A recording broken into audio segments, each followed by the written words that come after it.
Bonjour tout le monde, j'espère que vous allez bien. Ça fait vraiment un bon, on ne s'est pas parlé. Mais ne vous inquiétez pas, je vais rattraper ça. Avant toute chose, vous savez ce qui a lieu d'être fait. Abonnez-vous sur la chaîne YouTube, sur ma page Facebook et sur Instagram. Allez, c'est parti.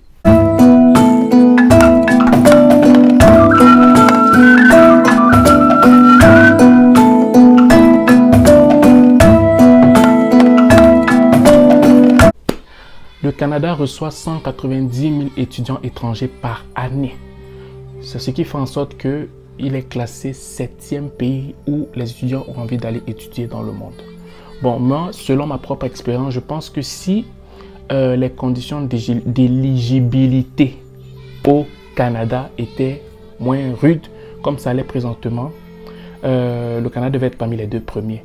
Mais avec tout ce qui est difficulté pour entrer ici en tant qu'étudiant, le Canada est classé 7e pays qui reçoit le plus d'étudiants au monde.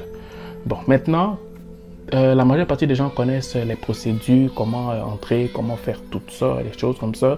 Mais beaucoup ne connaissent pas le vécu, le quotidien. Donc, c'est la raison pour laquelle cette vidéo vous sera utile pour que vous puissiez avoir l'information de la vie de tous les jours afin que vous puissiez ne pas être dépaysé quand vous arrivez ici. Donc, on va parler aujourd'hui de 9 points. 9 points qui vont vous donner l'information exacte sur le quotidien, le travail, plein de choses en fait. Donc, on y va. Bon, j'ai pris des notes. J'en ai pris 9. Donc, vous allez me voir baisser ma tête, lever, baisser, lever, parce que j'ai pris des notes pour vous. Et le premier point qu'un étudiant qui quitte d'Afrique pour arriver ici, ou qui quitte d'Europe pour arriver ici, doit savoir, c'est qu'au Québec, il n'y a pas de discrimination apparente, que ce soit dans la façon de donner les cours ou dans le quotidien. Donc, la bonne nouvelle ici, c'est que tout ce qui est racisme, tout ce qui est discrimination, c'est pas apparent en fait. Quand je dis même apparent, c'est parce que dans tous ces pays du monde, là, il y a toujours un raciste quelque part en fait. Mais au Québec, même si quelqu'un n'apprécie pas qui tu es, il va être beaucoup plus ouvert quand même à te recevoir. Et si tu es bon, on reconnaît que tu es bon en fait. Et les professeurs font tout pour te donner le maximum. Ils font tout pour te donner le maximum. Et un des points aussi qui fait en sorte qu'il n'y a pas de discrimination ou de racisme ici, de façon apparente, c'est le fait que c'est un pays multiculturel. Tu vas voir qu'il y a des Français, il y a des Camerounais, il y a des Sénégalais, il y a des Bulgares, il y a des Chinois, il y a des Japonais, il y a de tout ici en fait. Donc ça c'est un point qui est très important et ne viens pas d'Afrique en te disant moi je vais bagarrer avec ces blancs là, je vais voir, ils vont voir, non, calme-toi, calme-toi, arrive ici, sois relax, décontracte-toi et tout, on va te recevoir, tu vas voir même à l'aéroport, c'est un pays d'accueil vraiment en fait. Donc il faudrait déjà savoir que le premier point, il n'y a pas de discrimination apparente, il n'y a pas de racisme apparent, non. Tu vas toujours rencontrer quelqu'un qui est un peu toqué, là. Il y en a toujours, mais de façon générale, il n'y en a pas vraiment en fait. C'est un pays d'accueil, je peux te le garantir. Donc ça, c'est le premier point. Le deuxième point, vous n'êtes pas ici parce que vous vous dites que c'est votre pays. Non, ce n'est pas ton pays. Donc, sache que le deuxième point que je voulais aborder ici, c'est que ce n'est pas ton pays, ce n'est pas chez toi ici. On t'a donné le permis pour étudier ici. Tu es ici pour étudier. Pourquoi je dis ça? Je vais te dire ça sur 2 aspects. Premier aspect, parce que j'ai vu beaucoup de gens qui sont arrivés ici. Quand ils sont arrivés ici, ils se sont dit que bon, moi, j'ai eu mon visa, hein. Je vais faire comme je veux là. Donc, je vais étudier quand j'ai le temps, mais je vais bosser fort pour que je rembourse l'argent que j'ai dépensé. Si tu fais ça, mon gars, tu vas être bien, tu vas bien manger, tu vas faire la vie, tu vas faire tout ce que tu veux faire là, tu vas fêter, festoyer, tout ce que tu vas entendre, mais ils t'attendent au niveau du renouvellement de ton visa, renouvellement de ton permis d'études. Et si ils se rendent compte après leur enquête que tu jouais, tu t'amusais, ils ne vont pas renouveler. L'inconvénient du Québec ici, c'est que les gars sont très sévères et stricts au niveau des lois. Stricts. Dans tout ce qui concerne l'immigration, ces choses-là, ils sont très stricts. Donc, il y aura comme un sentiment de laisser aller, comme s'ils ne te voient pas faire. Mais quand il va s'agir de renouveler, tes papiers, de te donner comme une forme d'avantage en tant qu'étudiant et qui se rendent compte que toi, au lieu d'étudier, tu n'étudies pas, ou même quand tu étudies, tu n'es pas sérieux dans tes études, ou bien quand dans le nombre d'heures de travail, tu dépasses le nombre d'heures de travail parce que tu vas avoir plus d'argent, tu as de très fortes chances que ton permis d'études ne soit pas renouvelé quand on te rapatrie. Donc ça, c'est le premier point que je voulais que tu saches. Le deuxième point, tu n'es pas à la charge du gouvernement, tu es à la charge de tes parents. Même si tes parents ne sont pas ici physiquement avec toi, ils sont censés t'envoyer un certain montant pour que tu puisses subvenir à tes besoins. S'il y a un truc, tu vas être permanemment avec eux, en contact avec eux. Et c'est la raison pour laquelle quand ils viennent te rendre visite ici, ils ont une facilité d'entrée au Québec parce qu'ils te suivent en fait. Puis ils savent, le Québec, le gouvernement québécois sait qu'ils sont, comment on dit ça? Ils savent que c'est eux qui doivent subvenir à tes besoins, donc ils ne vont pas compliquer. Donc ne viens pas en disant que papa, je vais me battre. Quand je vais arriver ici, je vais me battre. Oui, tu vas te battre, mais les nôtres risquent de ne pas suivre, quoi. Donc il faudrait vraiment que si tu choisis le Canada, les gars sont vraiment stricts ici. Tu es à la charge de tes parents et tu n'es pas venu ici pour t'amuser. De la même façon que c'est un pays de très, très, très grandes opportunités, c'est comme ça aussi que ce pays est très strict sur la loi. Je t'en supplie parce qu'il y a beaucoup de gens qui se sont amusés. J'ai vu beaucoup d'étudiants comme ça. Ils s'amusaient, ils travaillaient beaucoup, ils faisaient des fêtes. Ils ne fréquentaient même pas. Ils bouffaient même l'argent que leurs parents envoyaient. Ils prenaient l'argent qu'on leur envoyait pour l'inscription ou bien pour les trucs. Ils dépensaient sur du n'importe quoi. Et au final, après 2-3 ans ici, on les rapatriait. Et puis tout était tombé dans l'eau en fait. Donc s'il vous plaît, quand vous arrivez ici, mettez-vous en tête que vous avez juste un certain temps pour vous concentrer. Après, vous faites ce que vous voulez. Parce que quand tu finis de fréquenter ici et que tu as un bon profil, tu peux avoir la possibilité d'être résident permanent ou citoyen canadien par la suite. Donc, c'est important. Je vais parler aussi du troisième point qui est le travail au Canada. Ce point, honnêtement, j'aimerais vraiment faire une vidéo pleine dessus parce qu'il y a beaucoup d'aspects. C'est vraiment du cas par cas. Mais ce que vous devriez savoir, c'est qu'au Canada, les gens travaillent. Quand tu es étudiant étranger, tu peux travailler quand tu es à temps plein 20 heures par semaine. Ça, c'est ce que moi je sais, 20 heures par semaine. Et comme je vous dis, c'est du cas par cas. Il y en a que, quand ils arrivent, ils peuvent travailler juste dans le campus. Il y en a qui peuvent travailler à l'extérieur du campus. Il y a trop de cas par cas et je ne peux pas vous donner des informations hasardeuses. Donc, tout ce que vous pouvez savoir, c'est que si vous arrivez ici à temps plein, la loi dit qu'un étudiant à temps plein, quand il fréquente, pendant ces jours de fréquentation-là, tu peux travailler 20 heures par semaine. Mais quand vous êtes en vacances, en congé, vous tous là, vous pouvez travailler maintenant à X heures pour que tu puisses emmagasiner et que quand tu reprends les cours, que tu puisses faire tes 20 heures et que tu aies pu économiser pendant les vacances en fait. Donc c'est juste ce que je peux vous dire, je ne veux pas m'aventurer. Donc on va faire vraiment une vidéo complète dessus sur le travail. L'autre point, c'était les types de travaux, les types de jobs que les étudiants font ici. Les étudiants, il y a des emplois là que les étudiants ils sont champions. Quand tu vois l'emploi là, tu sens que ça c'est un étudiant qui fait ça. Par exemple, les centres d'appel. Tu vas voir les compagnies téléphoniques qui embauchent des gens pour dire oui, allô, bonjour, je vous écoute. Oui, j'ai envie de payer ma facture. Ok, c'est quoi votre nom? C'est quoi votre mot de passe? Où est-ce que vous êtes né? Il y a plein d'étudiants dans les centres d'appel. Tu vas voir dans des magasins de vêtements, il y a plein de filles qu'on embauche là. Il y a beaucoup d'étudiantes là. Oui, elle est bien maquillée, elle est comme ça là, sexy. Oui, bonjour madame, bienvenue dans le magasin. Est-ce que je peux vous aider? Oui, je veux ça. Oui, ça coûte ça. Les caissières, il y a plein d'étudiants dedans. Les épiceries, les étudiants sont dedans. Babysitting, les gens qui gardent les enfants, les bébés les jeunes filles là qui gardent les enfants et tout. Il y a plein d'étudiants dans le babysitting, dans les cafétérias, dans les centres d'appel, dans les restaurants, même dans les hôtels à la réception. Tu vas voir des étudiants, même il y a plein de compagnies, de grandes compagnies qui embauchent beaucoup d'étudiants en été. Parce que ces compagnies savent que ces étudiants sont là pour un laps de temps. Donc, en 3-4 mois, te donner un gros salaire. Pendant 3 mois, tu vas bosser parce qu'on sait que toi, tu as besoin d'argent, d'emmagasiner de l'argent pour être à l'aise pendant tes prochains jours quand tu vas étudier en fait. Donc, pour résumer, on va rencontrer généralement des étudiants dans des centres d'appel, dans des cafés et restaurants. Ils vont être serveurs, plongeurs, caissières et tout, des trucs comme ça. Mais 20 heures semaine là, en temps plein là, il faut que tu le saches. Il y en a qui travaillent dans des magasins, électroniques, magasins les vêtements, magasins téléphoniques. Dans les épiceries, comme il y a l'étalage, tu vas voir, c'est eux qui vont classer peut-être les produits quand il manque de produits, ou bien quand le client a pris un produit, finalement il ne le veut plus, elles vont le classer, elles vont faire la caisse peut-être à l'épicerie, des trucs comme ça, et elles vont faire aussi du babysitting en fait. Il y a plein d'autres choses, mais principalement on retrouve les étudiants dans ces domaines d'activité. Bon, au niveau du logement, le point numéro 5, au niveau du logement, dépendamment des moyens de la famille, on se rend compte que deux options se proposent aux étudiants. Tu peux venir ici en tant que colocataire ou tu peux venir ici en tant que... tu prends ton appartement tout seul en fait. Quand tu es colocataire, tu vis avec une personne ou deux ou trois ou quatre pour avoir une grande maison. Toi, tu loues seulement la chambre. Et en tant que personne seule, tu peux venir, tu vas prendre ce qu'on appelle ici un 2,5.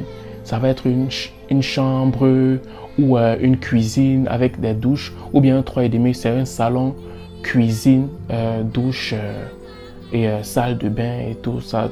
Donc, ça dépend des avoirs de tout un chacun. Mais en bas, je vais vraiment vous développer combien ça coûte et tout. Donc, quand tu arrives ici, pour moi personnellement, moi, je conseille, même si tu as de l'argent, moi, je te conseille quelqu'un de commencer d'abord avec la colocation. Parce que quand tu commences avec la colocation, tu as au moins, même si la personne t'énerve, tu peux au moins lui poser des questions. Comment ça se passe? Tu vas avoir tes bases, même si c'est pour 6 mois. Tu vas avoir tes bases, la personne va te dire, ok, non, pour prendre le métro, il faut faire comme ça. Pour acheter quelque chose moins cher, il faut faire comme ça. Pour acheter comme ci, il faut faire comme ça. Mais tu n'es pas obligé d'être en colocation avec un noir forcément, parce que les gens vont seulement chercher des noirs. Tu n'as pas besoin. Même un blanc, même un indien. Oui, ne sois pas fermé comme ça parce que généralement quand les gens arrivent, il veut forcément, s'il vient du Mali, il veut forcément être avec un Malien. S'il vient d'Afrique du Sud, il veut forcément être avec un Sud-Africain. Non, il faut être ouvert et c'est ça qui va faire en sorte que tu t'intègres beaucoup plus rapidement en fait. Donc, je vais parler beaucoup plus de comment tu dépenses en bas pour que vous sachiez c'est quoi les montants. Le 6e point, c'est le moyen de transport. Bon, le premier moyen de transport, c'est le transport en commun. Donc, pour transport en commun, ça veut dire que tu payes une passe mensuelle.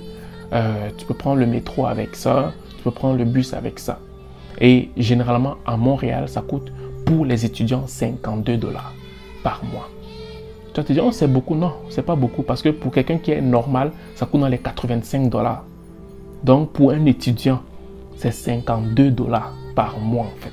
Donc, avec ces 52 $ que tu dépenses par mois, tu as le droit de prendre ton bus sans problème avec ton métro sans problème.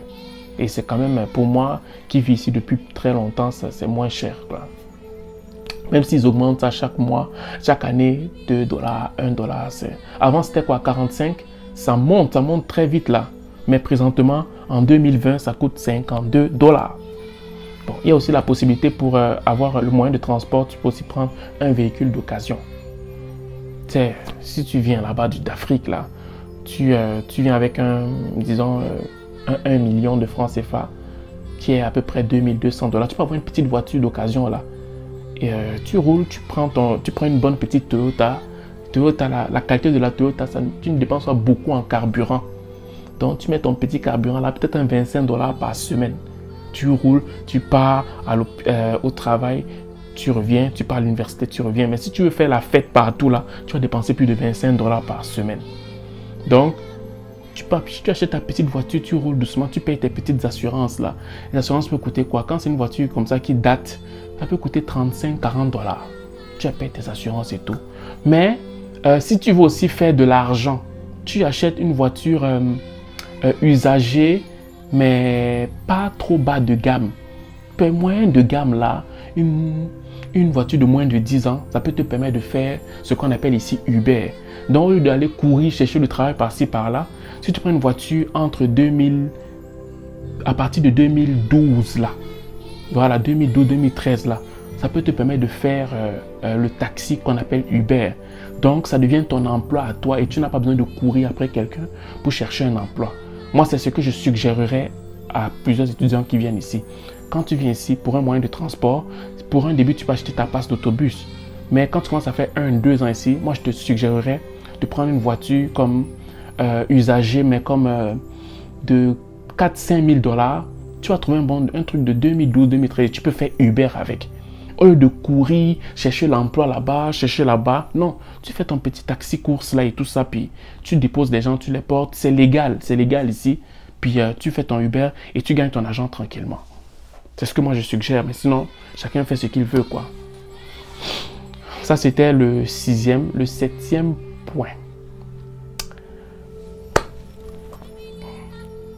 Les fréquentations et la communauté. Je l'ai un peu développé au début.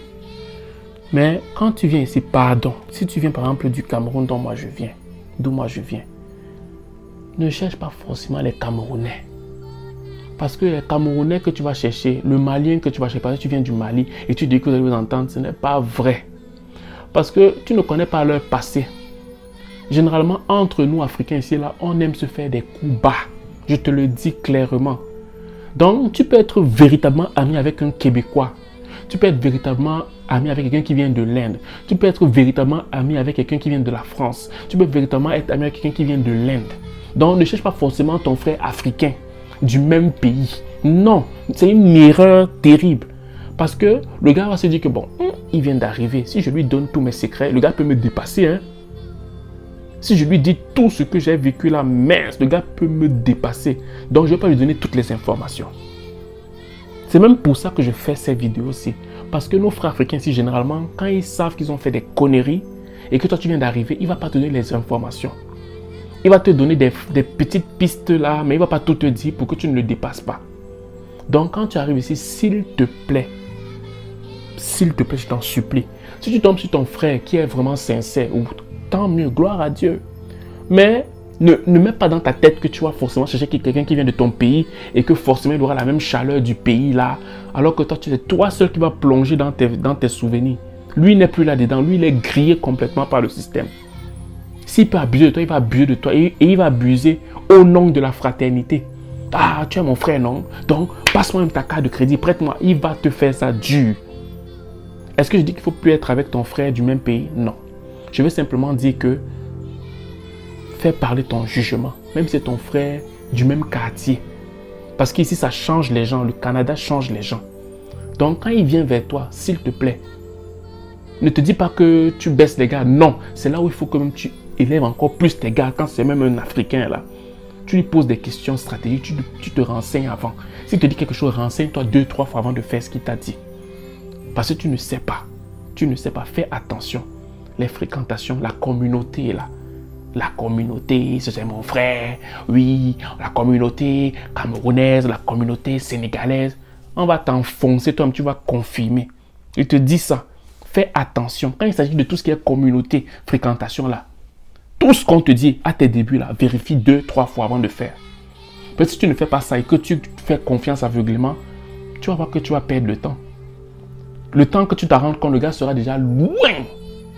Loin. Je te prends ma propre expérience. Quand moi je suis arrivé ici pour la première fois, on n'a fait que me donner les mauvaises informations. C'est à force de me casser le nez que j'ai dit, mais tiens donc, mais c'est pas vrai, c'est pas vrai, c'est pas vrai. Et quand je disais c'est pas vrai, c'est pas vrai, c'est pas vrai, de gauche à droite là, 4 ans étaient déjà passés, hein. Le c'est pas vrai là, tu dis, mais oh mais oui si je savais, non, tu ne savais, tu savais, mais tu as été bête, tu es parti faire le bête et tu vas perdre le temps comme ça. Est-ce que je dis ne pas faire confiance? Oui, je dis de ne pas faire confiance. Oui, c'est ça que je dis. Ne fais pas confiance. Tout ce qu'on te dit, vérifie d'abord. Vérifie, je t'en supplie. Parce que les gens sont très jaloux et les gens ont parce que ici là, tout est gratuit. On va te dire que tout est gratuit alors que ce n'est pas gratuit. Donc, les gens tombent facilement dans cet engrenage et ils s'endettent et ils ont beaucoup de problèmes financiers particulièrement. Ça fait en sorte que quand toi tu arrives et que tu as ton dossier vierge, au lieu de bâtir ton crédit, bâtir tes finances, bâtir ta carrure professionnelle, académique, eux ils vont voir que mais en fait, si je lui dis tout, le gars va me dépasser. Mais lui, il a eu sa chance, il a tout gâché. Toi, tu arrives comme ça, tout frais, tu te dis que non, c'est mon frère, je vais lui demander au lieu des conseils. Fais attention. Donc, pour résumer, tout ce qu'on va te dire quand tu arrives ici, vérifie toujours une à deux fois avant de prendre la décision sur ce qu'on t'a dit. Voilà. Donc, l'avant-dernier point, le 8e point, on va parler des dépenses.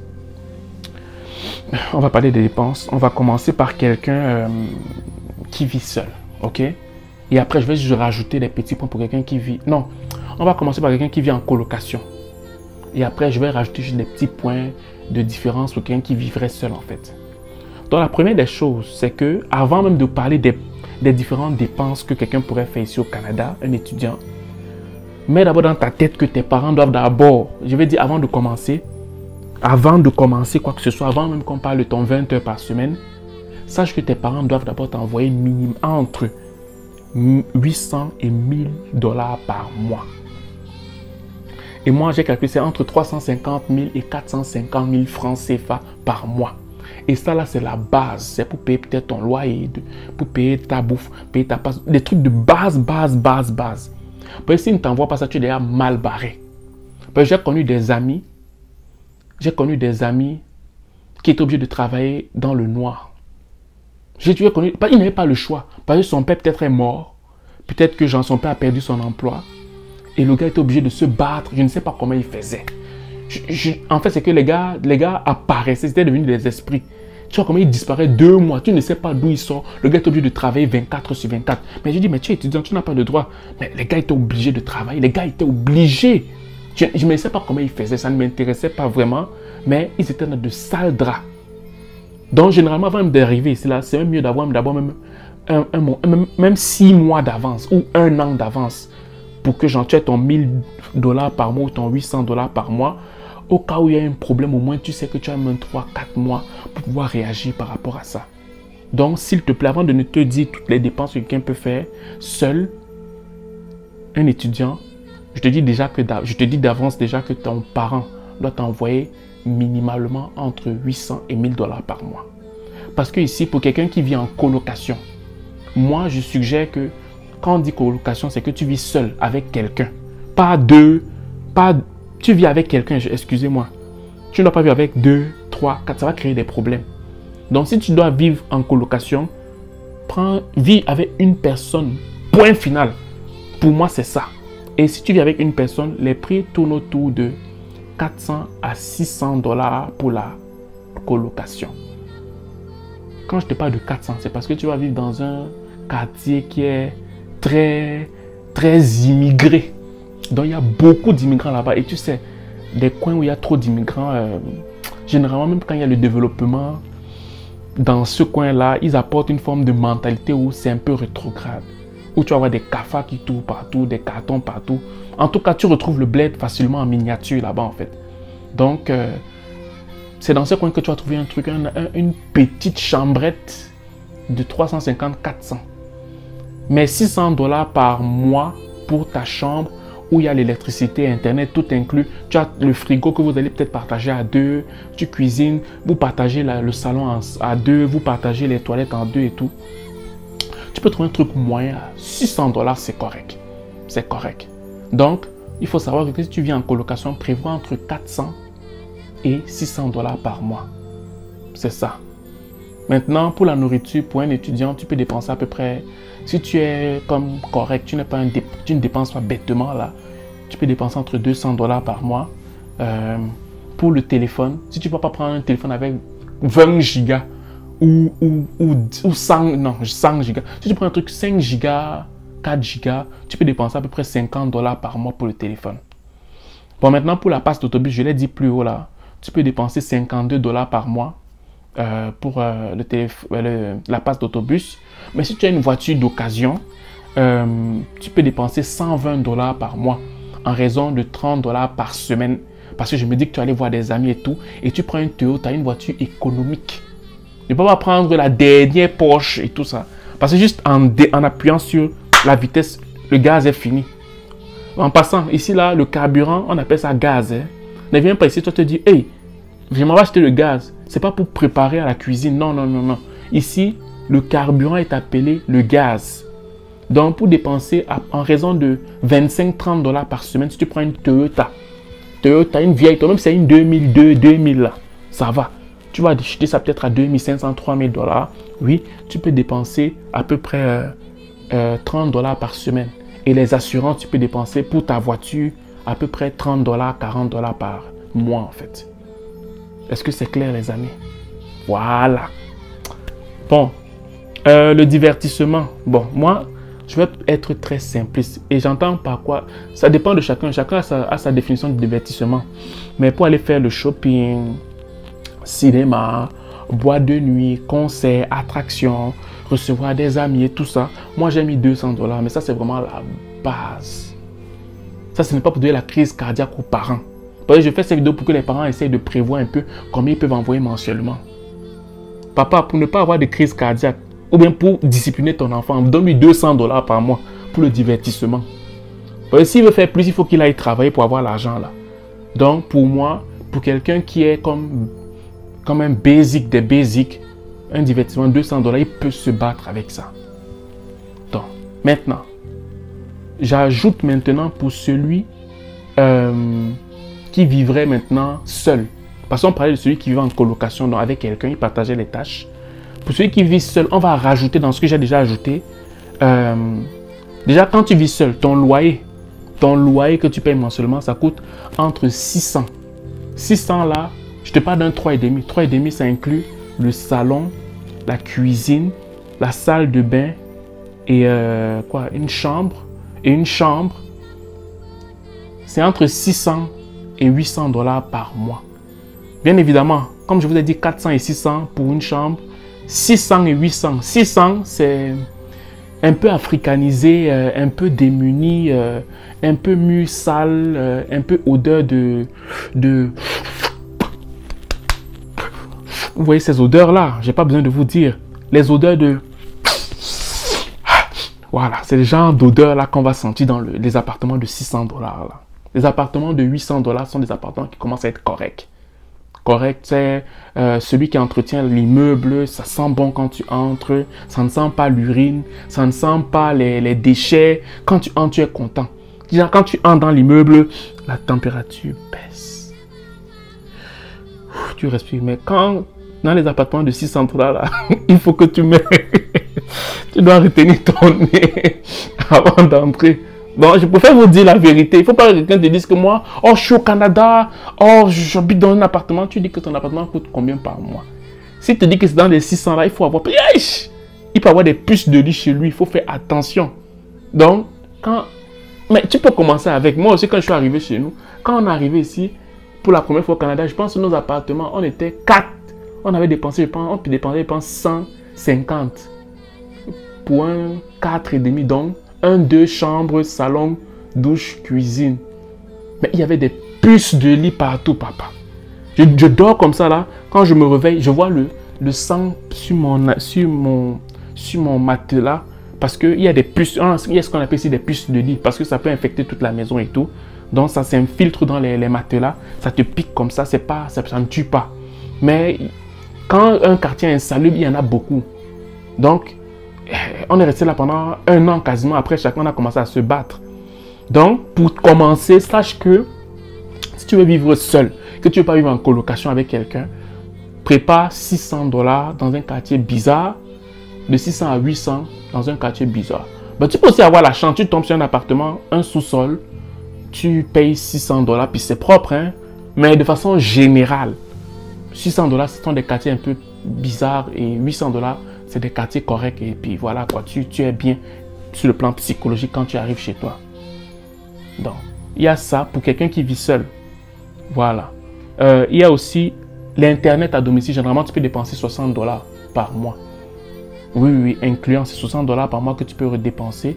L'électricité. Donc, l'électricité alimente aussi comme le chauffage dans la maison. Donc, électricité plus chauffage, parce que des fois une facture, ça peut te coûter 90 dollars par mois. Ok, en plus de ce que j'avais cité pour quelqu'un qui vivait seul. Et à la fin, comme ça, c'est une dépense que tu as fait juste une seule fois. Ce sont les meubles. Donc, prépare 1000 à 2000 dollars pour pouvoir acheter tes meubles, ton lit, ta petite télé, des assiettes, toutes ces choses en fait, pour un début en fait. Parce qu'en colocation, tu peux partager les assiettes, les cuillères, les fourchettes, tu partages Internet, tu partages tout, puis tu payes par mois dans tout ça à peu près entre 400 et 600 dollars. C'est bon? Ok. Et le dernier point que je vais aborder pour ces 9 points phares qu'un étudiant africain doit savoir avant d'arriver au Québec, c'est la carte de crédit. La carte de crédit, c'est un des moyens qui te permet de bâtir ton crédit au Canada. Donc, quand tu arrives, quand tu as un dossier vierge, un dossier de crédit vierge, et que tu peux ouvrir un compte, les banques te disent « Oh, mais attendez, monsieur, mais vous êtes éligible. Quand je regarde votre compte, il est vierge. On peut vous donner une carte de crédit. C'est gratuit. Mais c'est seulement 30%. Si vous ne payez pas à temps. Mais ils ne vont pas te dire l'information là. Hein. Mais on peut vous donner 2, 3, 4 000 dollars dans cette carte de crédit. Mais toi, tu arrives, tu dis « Oh, j'arrive à me donner l'argent gratuit comme ça. Mince, je vais dépenser l'argent là. » Mais ça, c'est ta mort là-bas. Donc, on va te donner le 4 000, le 2 000 dollars. Généralement, c'est 2 000 dollars. Quand tu ouvres un compte, tu mets ton argent que tu veux. Maintenant, on te donne une carte de crédit. Cette carte de crédit, si tu utilises intelligemment, d'ici 3, 4 ans comme ça, là, si on voit que ton crédit est bon, qu'on voit que ton score de crédit est correct et tout, tu peux prendre une maison en étant même étudiant, en finissant tes études. Parce qu'on voit que tu payes bien tes dettes. Donc, la carte de crédit, le principe de la carte de crédit est simple. On te donne une carte de crédit, une carte avec de l'argent à l'intérieur qui appartient à la banque. On te prête de l'argent dans cette carte. Donc, quand tu achètes quelque chose, généralement, tu dois l'utiliser quand tu es bloqué. Ce n'est pas quand tu as besoin d'argent, non. C'est que tu dois utiliser cette carte de crédit quand tu es bloqué. Par exemple, on doit te payer dans 3 jours et que tu as besoin d'acheter un truc maintenant, là. Tu utilises ta carte de crédit. 3 jours après, quand tu as l'argent, tu remets. Donc, si tu ne remets pas l'argent, disons que tu as 2 000 dollars pour dépenser dans la carte de crédit et que tu vas acheter un truc qui coûte peut-être 100 dollars. Nous sommes en janvier, tu achètes le truc de 100 dollars et tout, puis voilà quoi. Tu te dis, ok, bon, quand tu auras l'argent, tu vas remettre. Si tu ne remets pas l'argent dans les jours qui suivent et que le mois là passe, on va te charger 30% de la dépense que tu as eu à faire. Donc, ce n'est plus 100 dollars. Fais 30%, tu vas voir. Donc, tu vas le devoir combien? 130 à peu près. Donc, tu auras un retard maintenant de 30 dollars. Et, comme je parlais au niveau des amitiés et de la communauté là, beaucoup de gens ont des cartes de crédit grillées. Parce que quand on leur donnait la carte de crédit, qu'est-ce qu'ils ont fait? Ils ont gâché leur crédit. Donc, quand tu arrives, une des choses qu'on va te dire, ouais, mon frère, j'ai un problème, s'il te plaît, prête-moi ta carte de crédit, je t'en supplie. Je te jure que je vais te rembourser. J'ai envie de payer ça. Il va payer, même s'il te rembourse. Je ne doute pas de sa confiance, de ta confiance envers la personne. Mais il faut que la personne te rembourse le même mois. Il ne faut pas qu'il te rembourse dans 2 mois ou dans 3 mois. Parce qu'on va te faire 30% de toutes les dépenses que tu as eues. Imagine-toi que tu as un 30% de 2 000 dollars, que tu as prêté 2 000 dollars. Ça devient autre chose.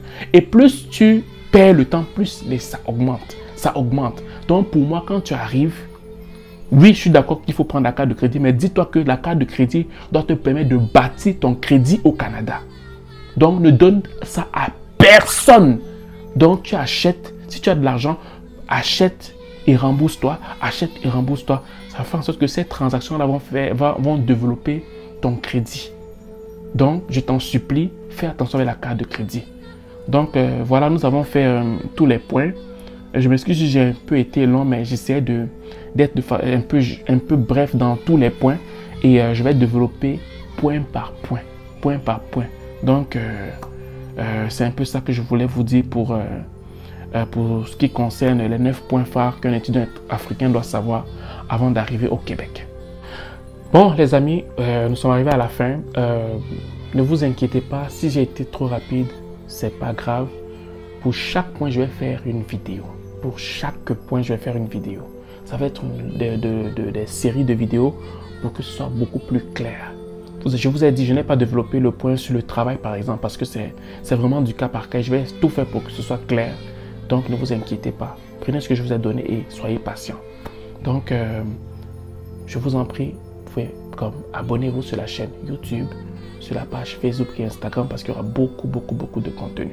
Donc, je compte sur vous. Merci beaucoup et à la prochaine. Bye.